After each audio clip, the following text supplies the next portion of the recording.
Hey,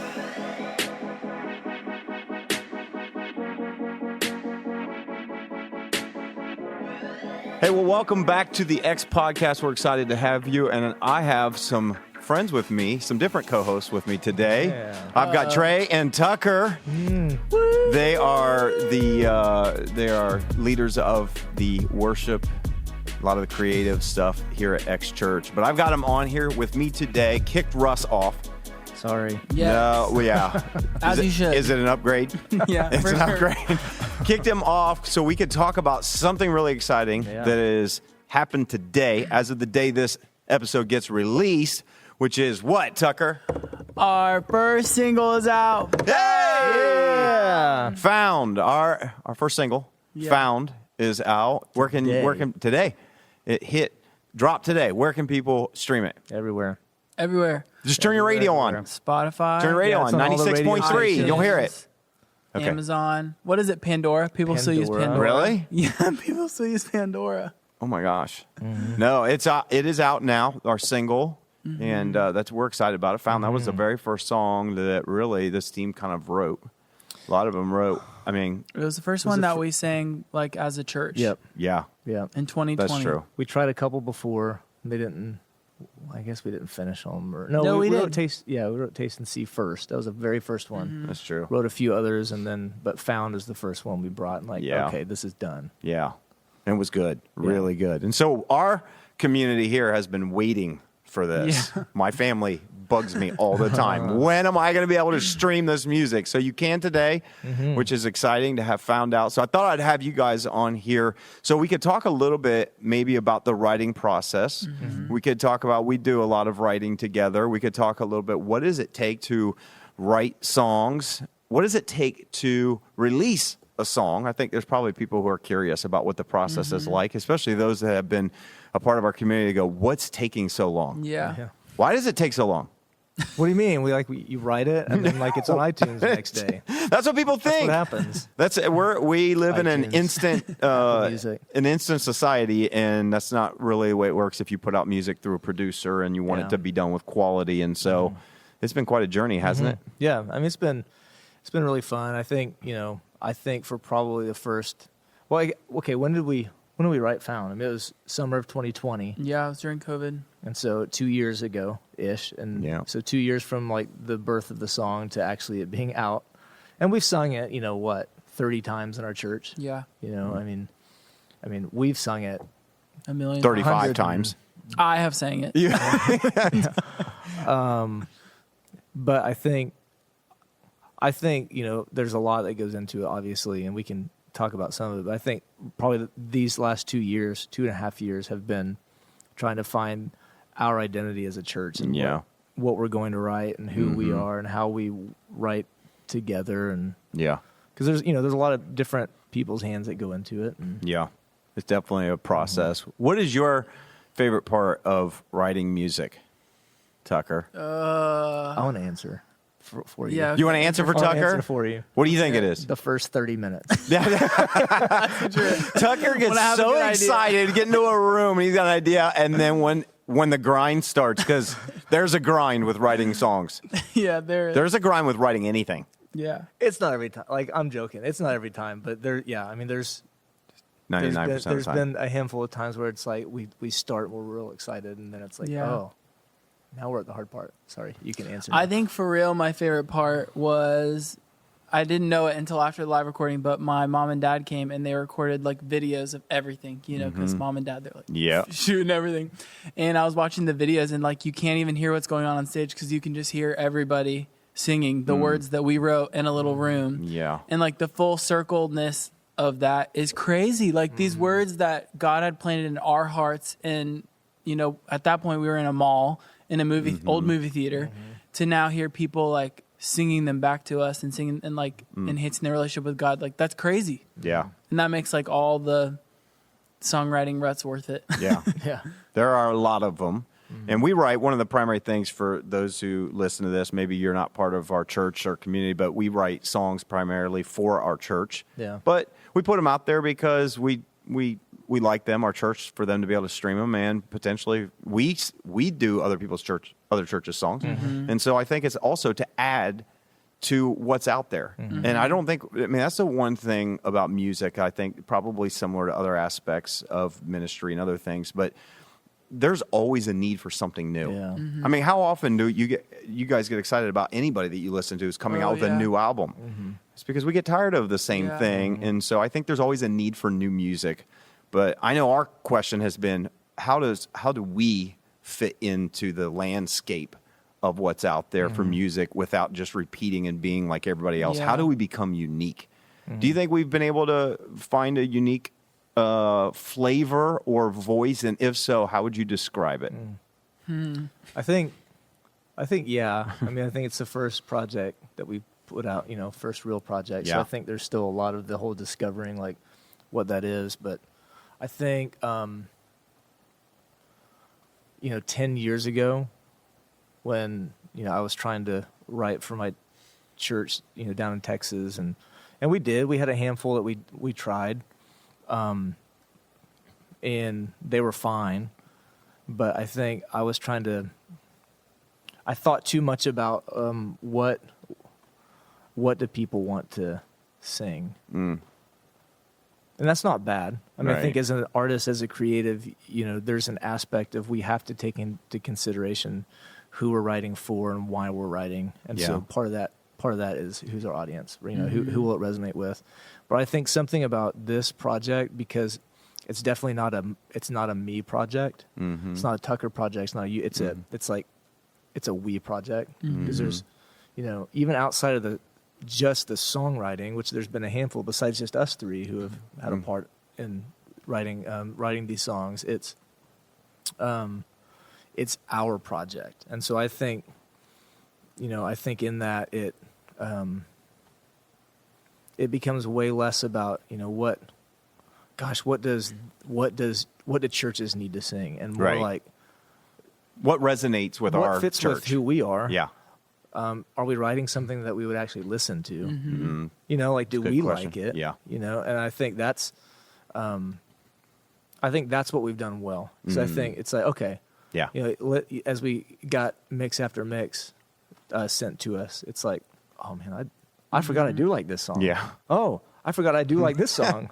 Oh, and so I think that, I don't know, at least for me, that has kind of been a pivotal change of like, okay, we're able to develop our identity. I don't know how we describe it.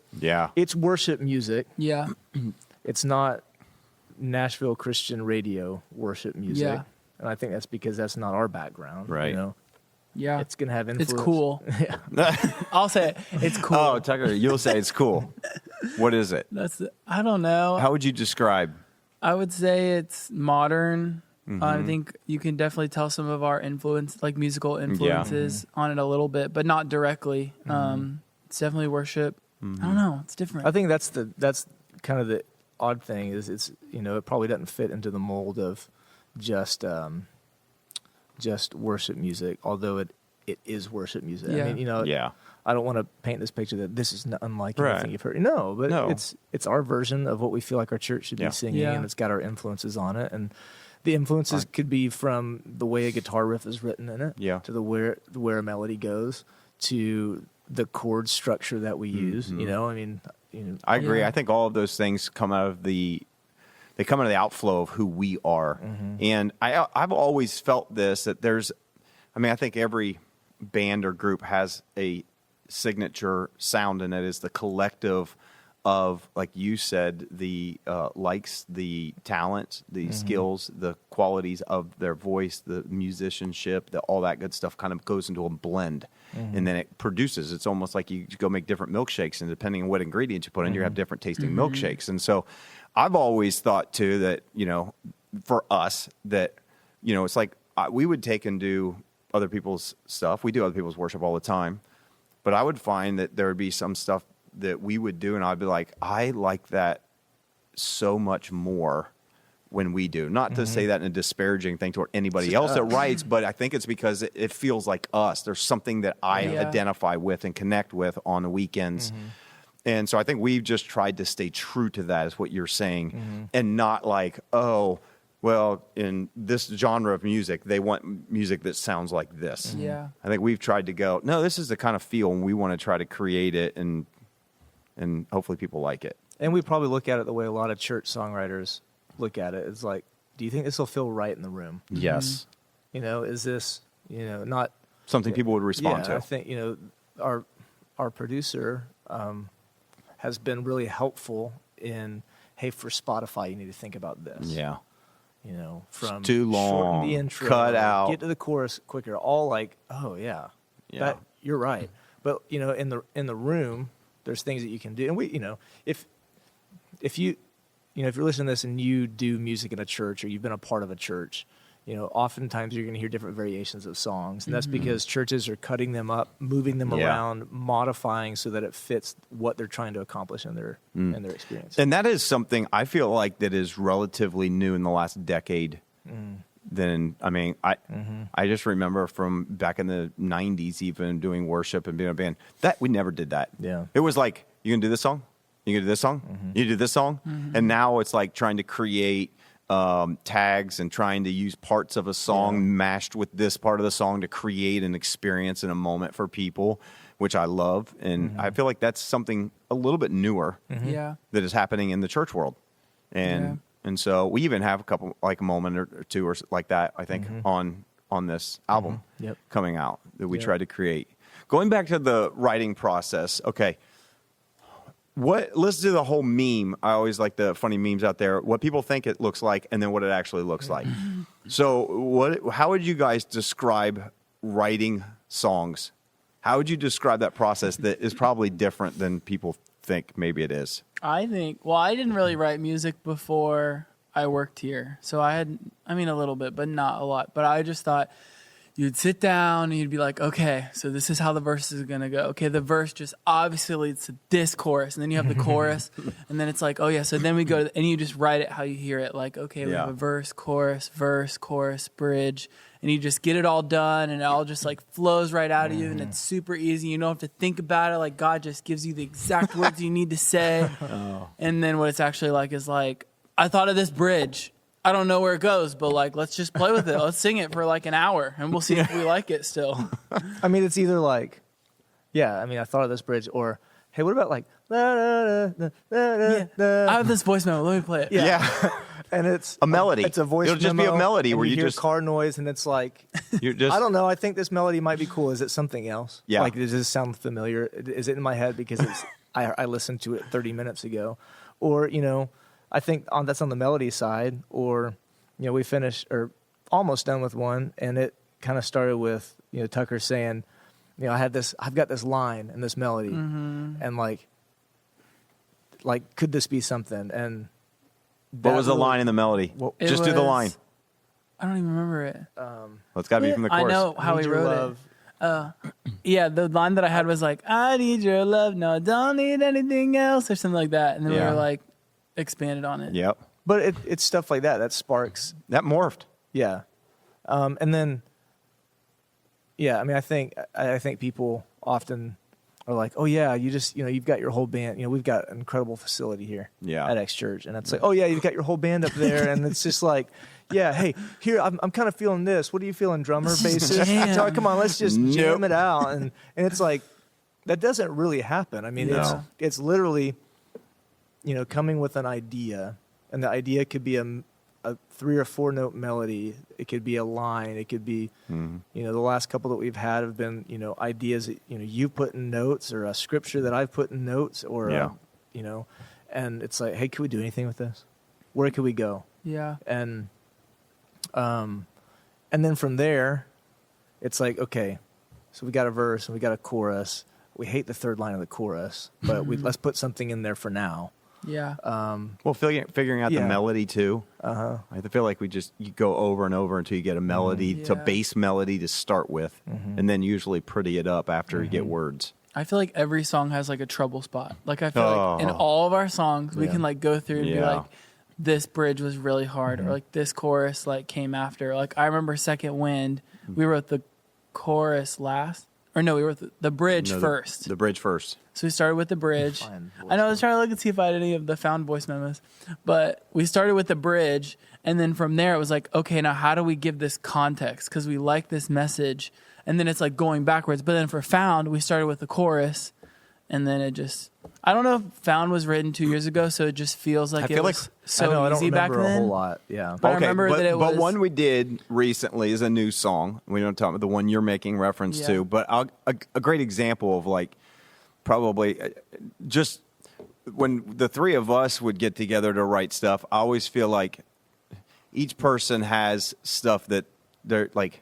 Trae is really good with, he's the musical, I don't know, engine behind it all. Usually he's the one that's progressions and sometimes rhythms, and very good with lyrics when we get stuck. You're also good with lyrics, but he's always the one, what if we just said this? I'm like, oh, I hate you. Oh, yeah. That works. Why are we making it so complicated?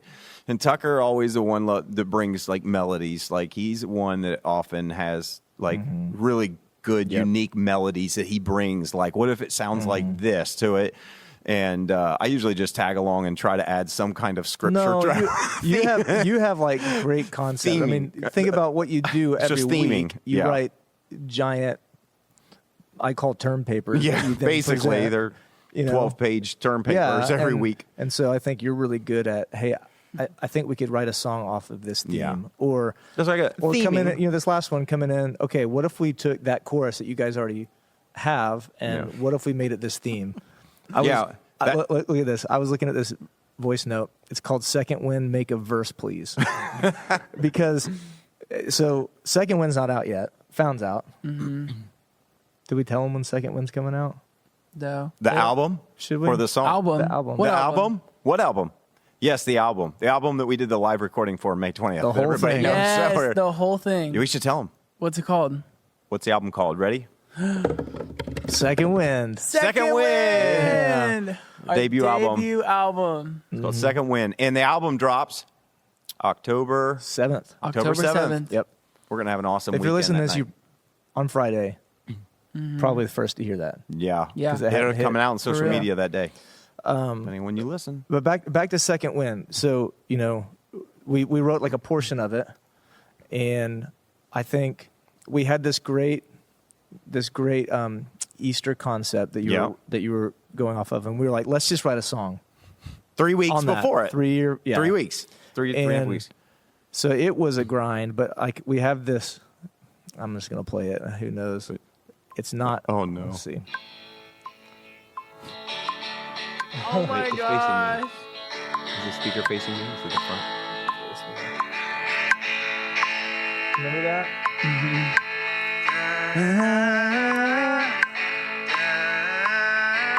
So it's like, that's not the song. That is not even how the melody goes. But that's how it started. Wait, Yeah. I found this. This is funny. This is found. Ready? Higher. So I go, wait a minute. I thought it was higher.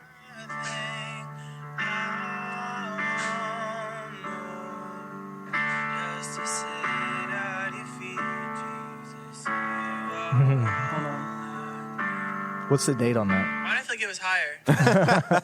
Listen. Probably because we started in the key of C, because that's the easiest key to play. To play. I don't know if I can do that.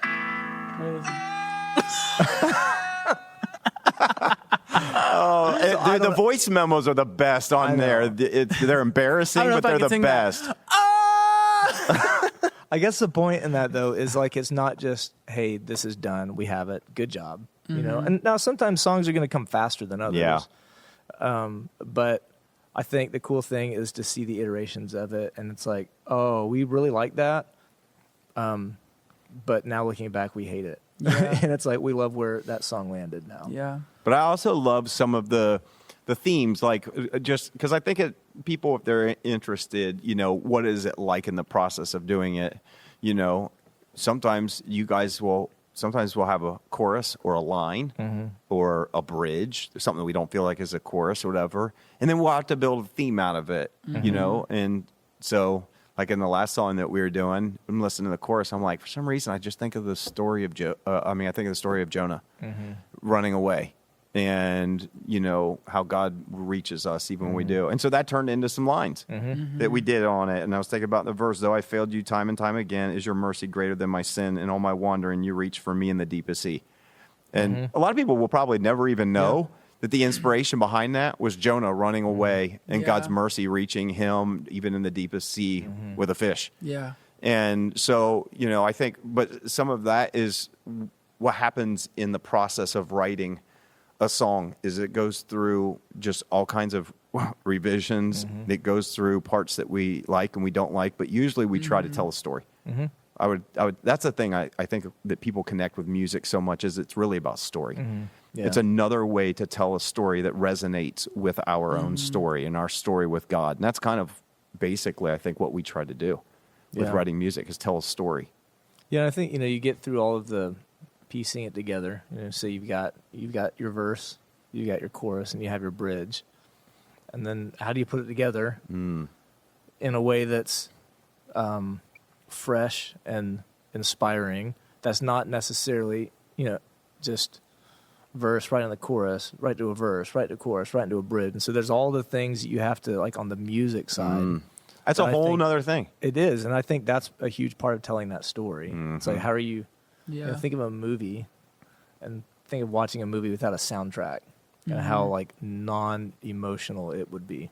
And I think of the music as the setting for the play, for the story, right? If you're going to go watch something and where is it set? What's it look like? In music, because you don't have something visual. That's what it is. It's the setting. It's a setting for your emotions. It's where is it taking you? And I think you go from that, you got your pieces and you put it together and you're a drummer, but I'm not a drummer. You're not a drummer. But kind of where we are right now, it's like, can we give our drummers an idea of what, even if it's very elementary or, half the time I'll put drum parts in that are not capable to be played. Yeah, you play them I'm like, that is super awkward to play, just so you know. It sounds cool. But, and then you got to think guitar and I think a cool thing about where we are now with both drums and guitars, we've got, people on staff, people on our team who are keys, really everything. Good. Yeah, keys who are really good. And it's like, it was this whole like, well, this is kind of what we think. And now, a couple weeks ago, we just sent out acoustic and vocals and to our drummer, to Hunter and said, hey, what are you hearing?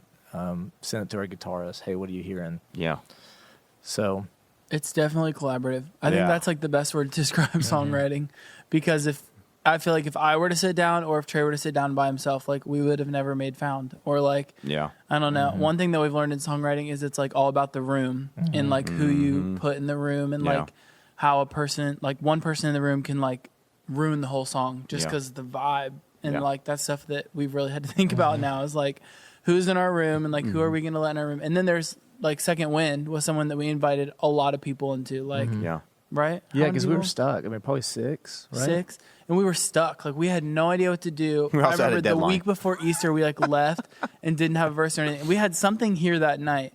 And Trae, like, walked in. He's like, okay, I think I have a verse. It changed. And it's, like, team night or something. There's all these people around. Trae's like, I hear this. Dun-dun-dun-dun. I'm like, yeah, that's it. It's like, but it took those 6 people of, like, even coming in the room, like, Brandon, someone that's on our creative team, came in and, like, changed a word. Yeah. And when he changed that word, we're like, oh, yeah, like this, and this. So it's just crazy how much the room impacts what the song sounds like. And I think not only, like you said, the room and people, but I think being in the room, as we've all been in there, you have to want to collaborate. Yeah. I think it's really important for anybody that's trying to write. We had people in music in our church in the past and others that we tried to write and it never worked.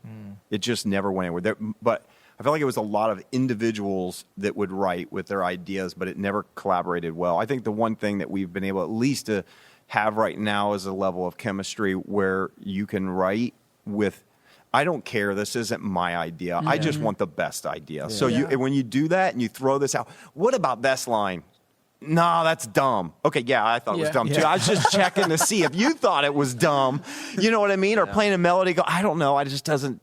I don't feel that, and you just have to have thick skin / be very open to say, look, I just want the best end product, I don't care that it's mine. Yeah. Would you agree? That's Yeah. part of important to the process of collaborating? Yeah, and I think I think because I have been that person who, no, this is my idea, and I think it's the best idea, and so I don't want you to change it. You still are. I know. Sorry. People know my personality on this podcast. Yeah. Like, He's Tucker a is so jerk. mean to Trae. But I think now being able to probably understand more of my calling, also being okay with ideas being scrapped. I mean, that's what, our creative team, I think, has gotten so good at, hey, here's my idea.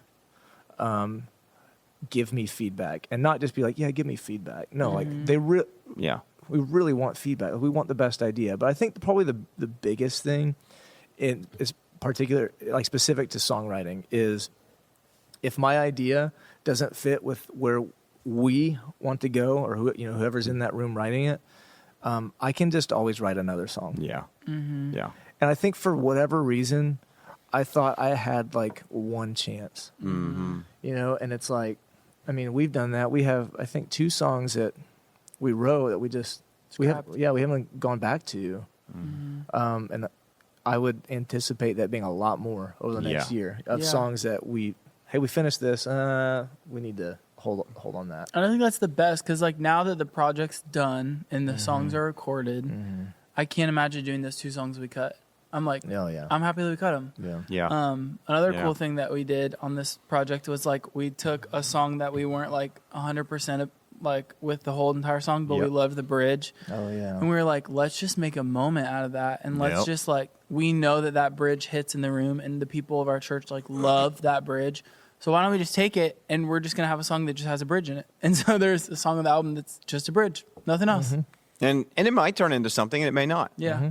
I think that's one of the things that we've come to understand, and I think it helps take a lot of the load off to not go, we got one chance to get one good song, and if they don't respond, the church doesn't respond, then we're done. Versus, I think our new approach is write as much as you can. I also think that when you do that, it's kind of like, the whole idea, how do you get to a really great idea? Have a lot of bad ideas. And so I think for us, we don't want to have a lot of bad songs, but it's like write a lot. And we would anticipate that on future projects even talked to our producer. He was like, what, you should have 25 to 30 songs. You might pick 10. Yeah. And it's like, that's a lot of songs that you'd write, maybe do that never make it to an album.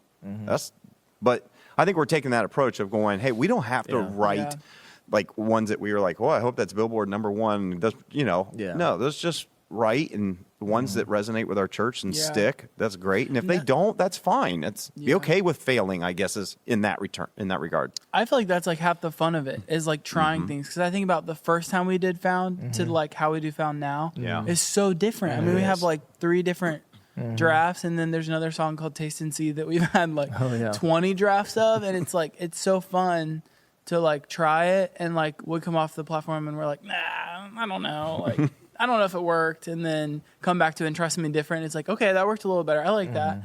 And then you just change it. And our church has been awesome at like responding to our music. And a lot of times we don't even tell people like, okay, we wrote this one, here we go.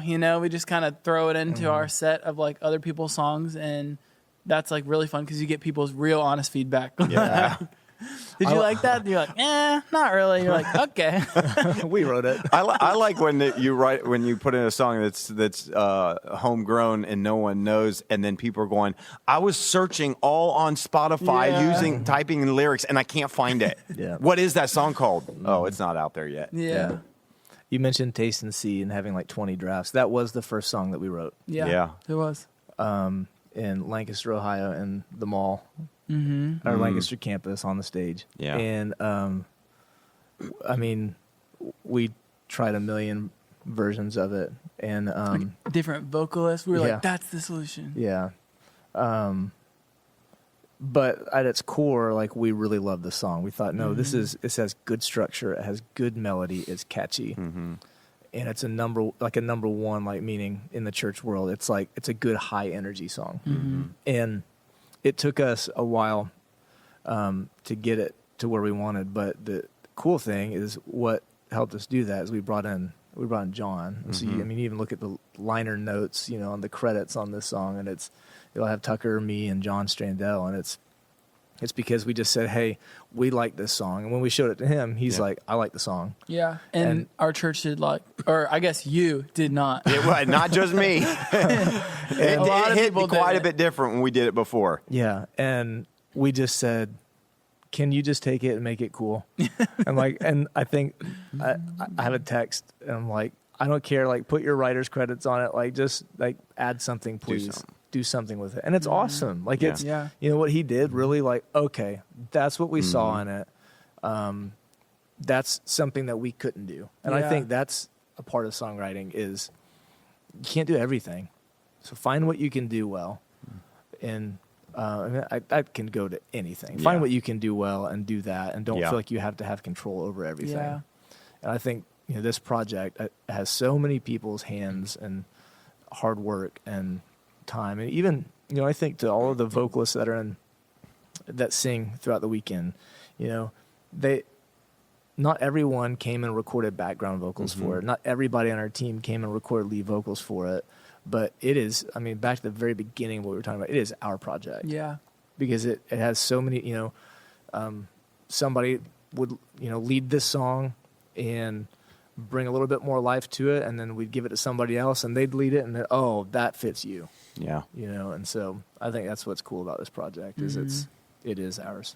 So part of the process too is not only, we'd say we get a bare bones of the lyrics, the basic structure.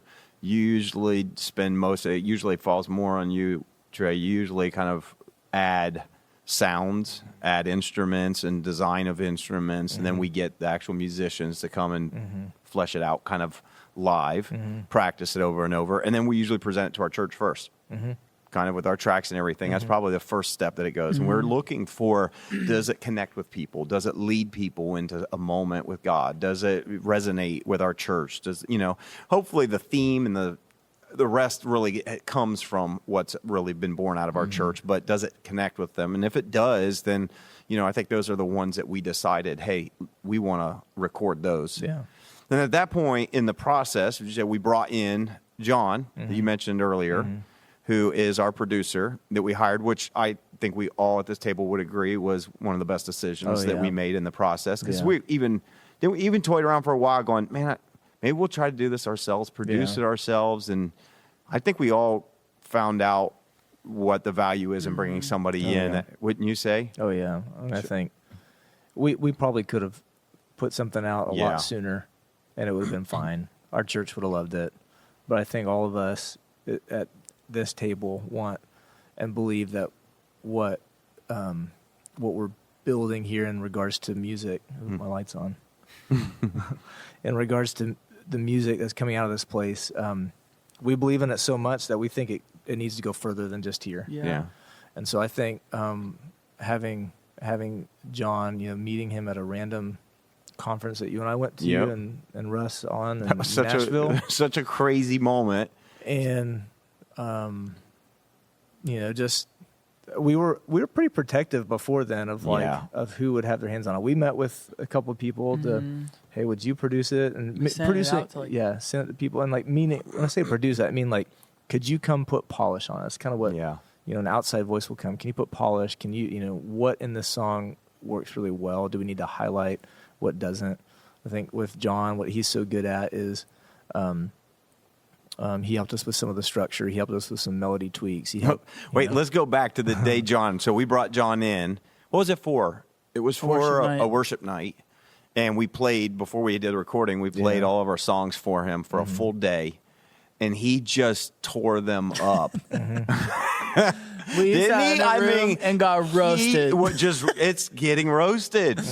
I don't know any other way to say it. It wasn't a bad way. And he did, and he was so great about it. He's like, it's your song, but I don't think that's going to work well with radio type feel or Spotify playlists. And this takes way too long to get there. I don't even think you need that. Change some. This song needs to not be on it. This song, I don't think this is very good. What part do you like? He's like, none of it.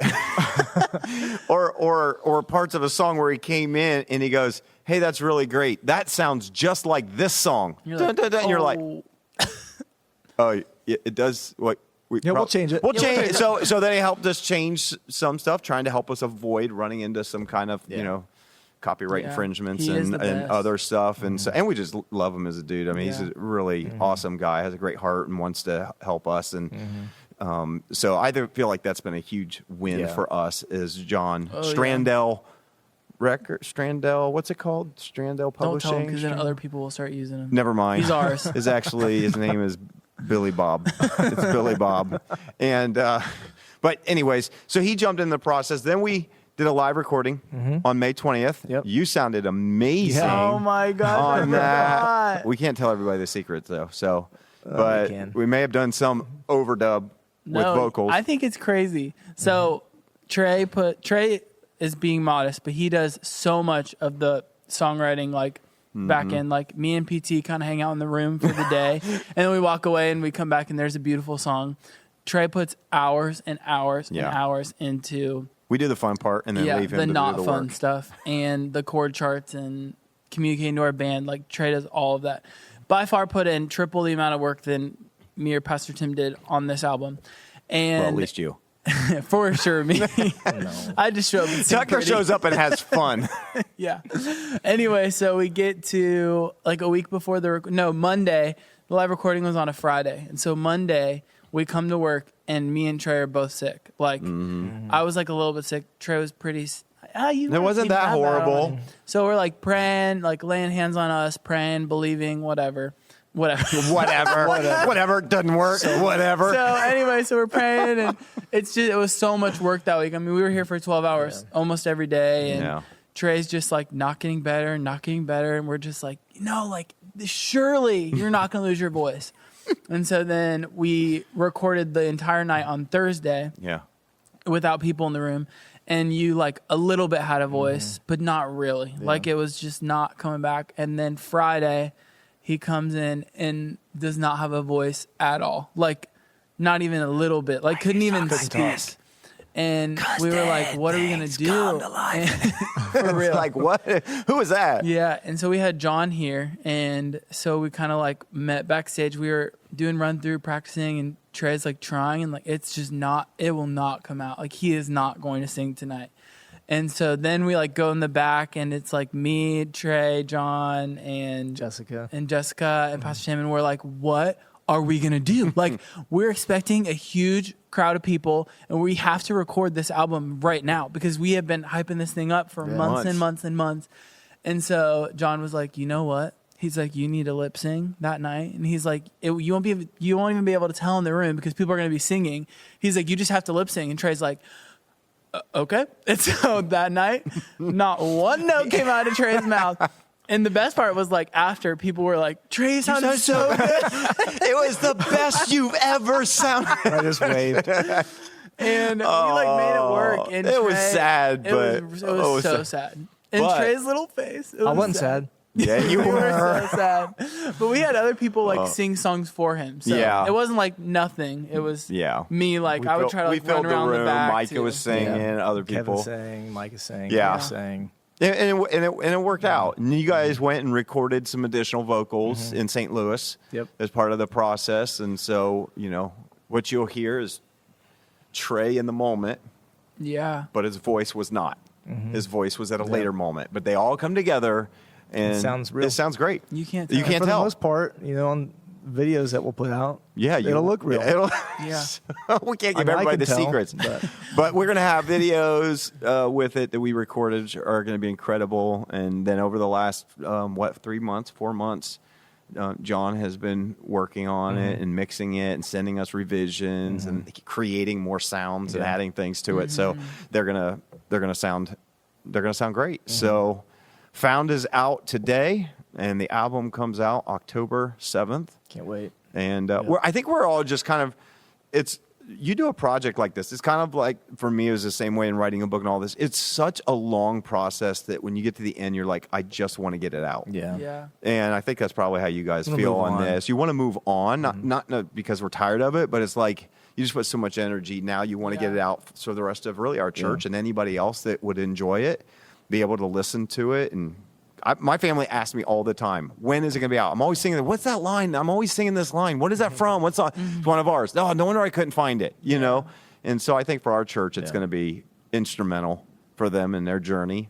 And so we're going to have, let me just say this, October 7th is going to be the album release.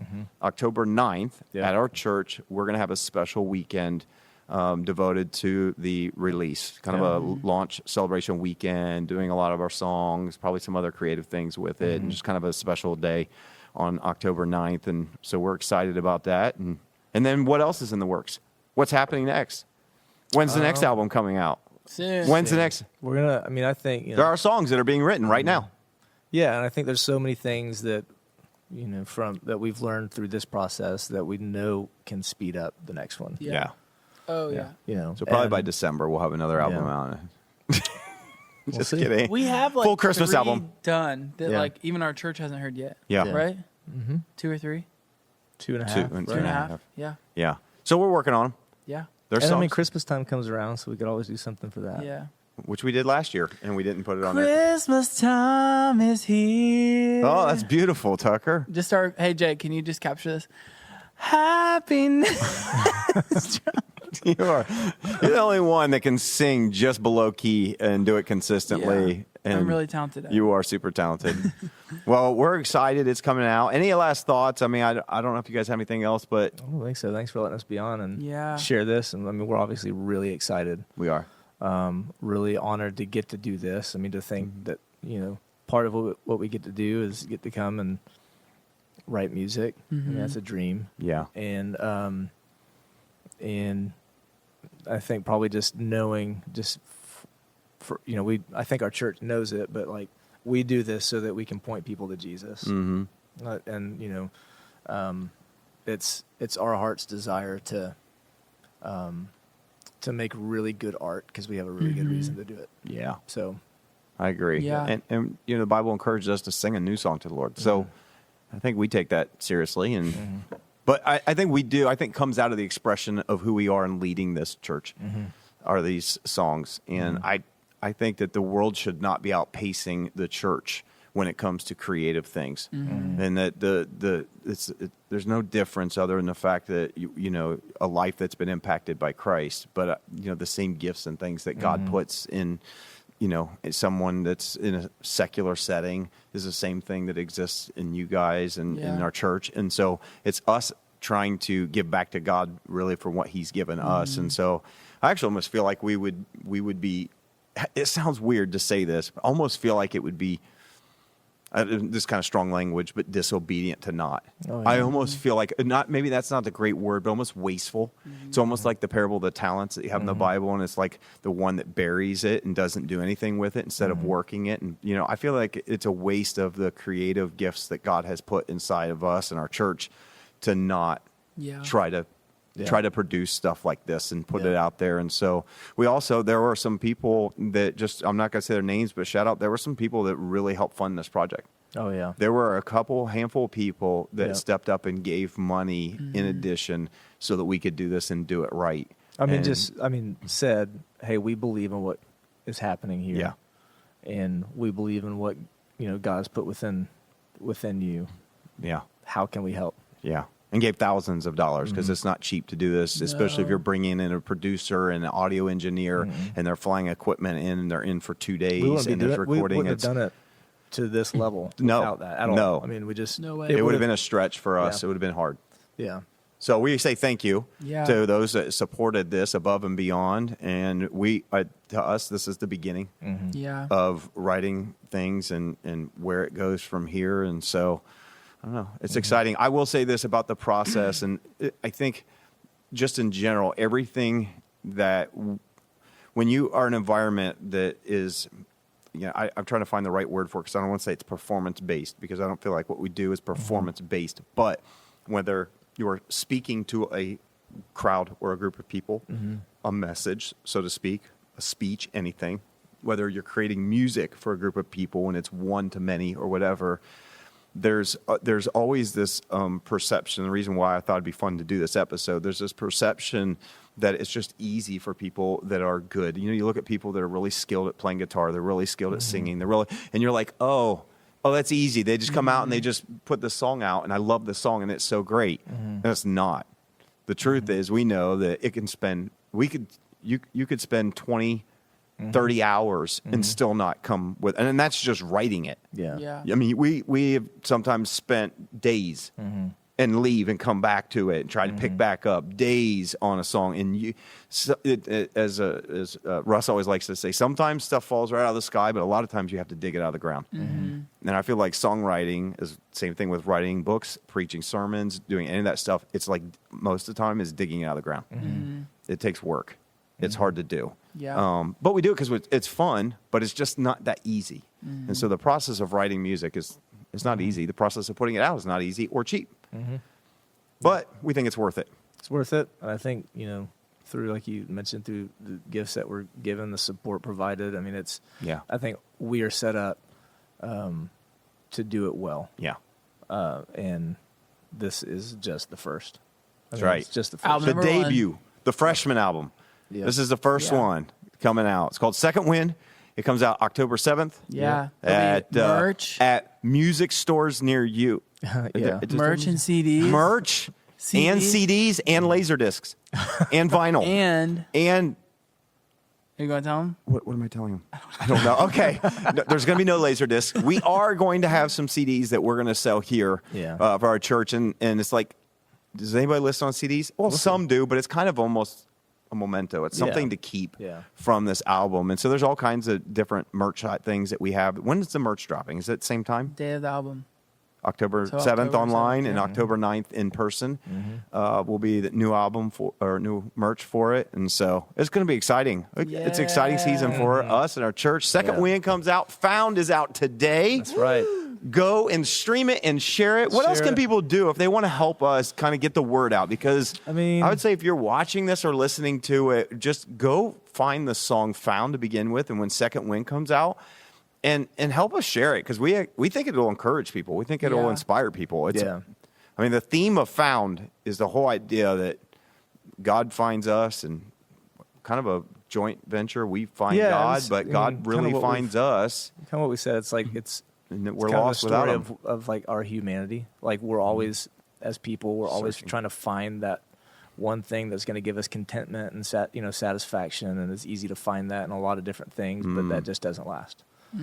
And I know I'm still working on that, on being 100% content in Jesus, but that's what the song's about. Is we know that truth, and so it's almost like help it remind us of that. So I think other things you can do, obviously share it online, add it if you got playlists, add it to your playlist. I mean that helps. Yeah.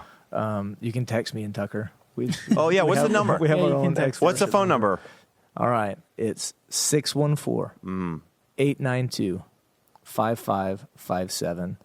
And we'll just, shoot us a text. I mean, we'd love to hear like what the song's meant to you. Yeah. I think because oftentimes when we share a story like that, or when we hear a story like that, we can share it with others, and that's going to encourage people more. Yeah. And so, let us know your thoughts on it. 614-892-5557. So that would be great. If you get text in, if you listen to Found and let us know. My favorite line in it is in the pre-chorus. The whole pre-chorus, searching for purpose, longing for peace. I found your presence. I love this line. It saved me from me. Yeah. I love that. To me, I think that's just a beautiful picture of what Found is. We all need rescued, and that God saved me from me, because I'm often my worst enemy. And so, well, thanks, guys, for being on here. It is a joy and a privilege to even getting to sit in the room and write with you guys. It is so much fun. We have fun, too. We're doing it. Sometimes that's part of the problem why we don't get stuff done, because we're having fun. But I also think that's what kind of the chemistry and the fun is what can produce sometimes a really powerful song. It's not just in the process of doing it, but it comes out of the essence of who we are in that connection and what God's done in our lives. And so thanks for being on here with us today. And so as always, thank you for tuning in, whether you're watching or listening. Thank you for being a part of today's episode. Thank you to Trae and Tucker for being here. XWRSHP. You can follow XWRSHP on Instagram, on YouTube. Facebook? No. Yep. Facebook? We have a Facebook page now. Facebook page. So. XWRSHP is out finally, officially today. We're super excited. We'd love to know your feedback. So any thoughts, comments, if you have, if you listen to Found or you're from our church and you know all the songs you're doing, we'd love to have your feedback. You can just drop a comment on the episode. You can always email us to podcast@thex.church. We'd love to know. But thank you for joining us. Until next time, have a great week.